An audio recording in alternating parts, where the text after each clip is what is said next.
बिस्मिल्लाहिर्रहमानिर्रहीम। अस्सलाम वालेकुम मेरे दोस्तों, आज हम आपको एक ऐसा वाक़या सुनाने वाले हैं जिसे सुनकर आप बहुत ज्यादा हैरान और परेशान होंगे। आज हम आपको बताएंगे कि एक बहुत बड़े मौलाना साहब की कब्र से एक लड़की बाहर निकली।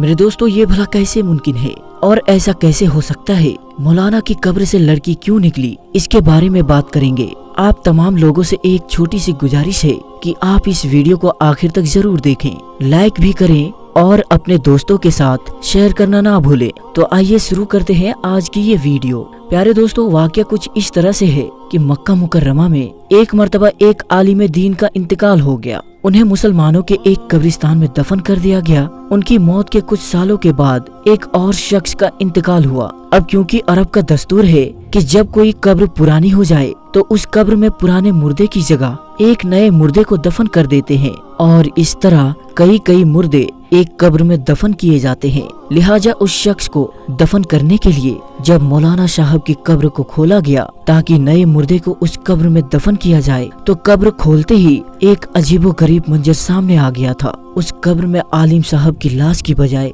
एक निहायती ही हसीन और खूबसूरत लड़की की मैयत थी और वो लड़की किसी यूरोपियन कंट्री जैसे अमेरिका, फ्रांस वगैरह की मालूम होती थी। सब लोग बहुत ज्यादा हैरान हुए और थोड़ी देर में ये खबर पूरे इलाके में फैल गई कि फला आलिम की कब्र में उनकी मैयत की जगह एक लड़की की लाश है। लोग दूर दूर से ये मंजर देखने के लिए वहाँ पहुँच गए। दोस्तों, जब ये खबर फैलने लगी कि आलिम साहब की कब्र से एक लड़की निकली है तो आसपास के लोग वहाँ जमा होने लगे। इत्तेफाक से वहाँ फ्रांस का एक मुसलमान भी मौजूद था जो हज के इरादे से मक्का मुकर्रमा आया हुआ था। उसने जब उस लड़की की सूरत देखी तो कहा, मैं इस लड़की को जानता हूँ, ये फ्रांस की रहने वाली है, इसका पूरा घर ईसाई है, लेकिन ये खुफिया तौर पर चुपके से मुसलमान हो गई थी और इसने मुझसे ही इस्लाम की कुछ किताबें पढ़ी थी। फिर कुछ दिन के बाद ये बीमार होकर मर गई और इसके घर वालों ने इसे ईसाइयों के कब्रिस्तान में दफन कर दिया था। और अजीब बात यह है कि अब इसकी लाश मक्के में पहुंच गई है।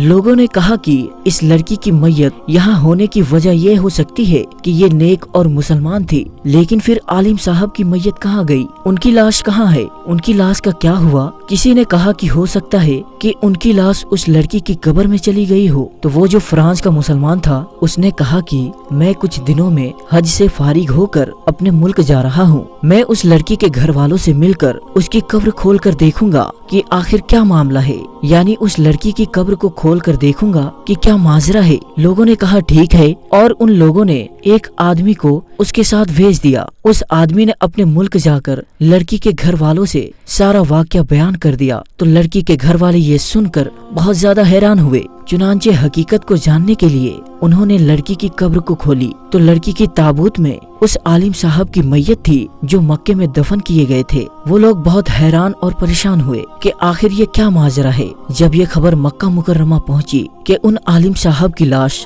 ईसाइयों के कब्रिस्तान में है तो सबको बहुत हैरानी हुई कि लड़की का मक्के में होना तो उसके मुसलमान होने और नेक होने की वजह से है, लेकिन आलिम साहब से कौन सा ऐसा गुनाह हुआ था जिसकी वजह से उन्हें ईसाइयों के कब्रिस्तान में पहुंचा दिया गया है। चुनांचे उसकी बीवी से पूछा गया कि तेरे शौहर में ऐसी कौन सी बात थी जो उसके साथ ये मामला पेश आया। तो आलिम साहब की बीवी ने कहा, मेरा शौहर तो बड़ा नेक और नमाजी इंसान था, तहज्जुद गुजार था और कुरान की तिलावत करने वाला था। लोगों ने कहा, जरा सोच कर बताओ, आखिर कोई ऐसी बात जरूर होगी जिसकी वजह से इतना सब कुछ हो गया। बीवी ने बहुत गौर फिक्र करने के बाद कहा, उसकी एक बात मुझे हमेशा खटकती थी। जब भी उस पर गुस्ले जनाबत वाजिब होता था तो वो नहाने से पहले कहता था, ईसाइयों के मजहब में ये बात बहुत अच्छी है कि उन पर गुस्ल वाजिब नहीं होता, हमें तो सर्दी में भी नहाना पड़ता है। हो सकता है कि अल्लाह ने उसे उन्हीं के दरमियान पहुंचा दिया हो जिनके तरीके को वो पसंद करता था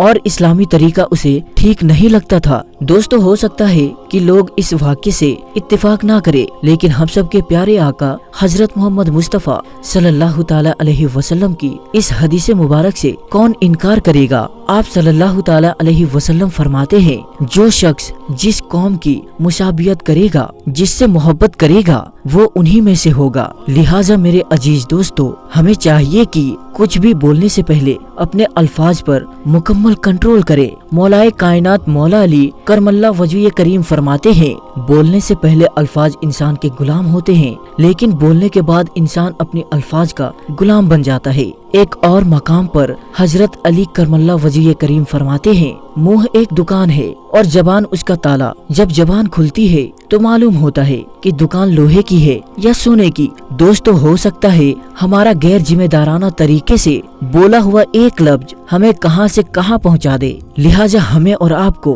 अपनी जबान खोलने से पहले ये सोच लेना चाहिए कि मेरे ये जुमले कहीं क़यामत में मेरी पकड़ का सबब तो नहीं बनेंगे, मेरी ये बातें किसी के दिल में आ जाए या अल्लाह और उसके रसूल सल्लल्लाहु ताला अलैहि वसल्लम की नाराजगी का सबब तो नहीं बनेंगी। अल्लाह रब्बुल इज्जत हम सब को अपनी जबानों का सही इस्तेमाल करने और बातें शरीयत के मुताबिक करने की तौफीक अता फरमाए। आमीन या रब्बुल आलमीन। दोस्तों, आज की वीडियो में बस इतना ही। आपसे गुजारिश है कि आप इसके बारे में क्या राय रखते हैं, कमेंट बॉक्स में जाकर हमें अपनी राय जरूर बताएं और इसी के साथ इस वीडियो को अपने करीबी दोस्तों के साथ शेयर करना ना भूलें। इंशाअल्लाह जिंदगी रही तो बहुत जल्द एक नई वीडियो के साथ आपकी खिदमत में हाजिर होंगे। तब तक के लिए अस्सलाम वालेकुम, अल्लाह हाफिज।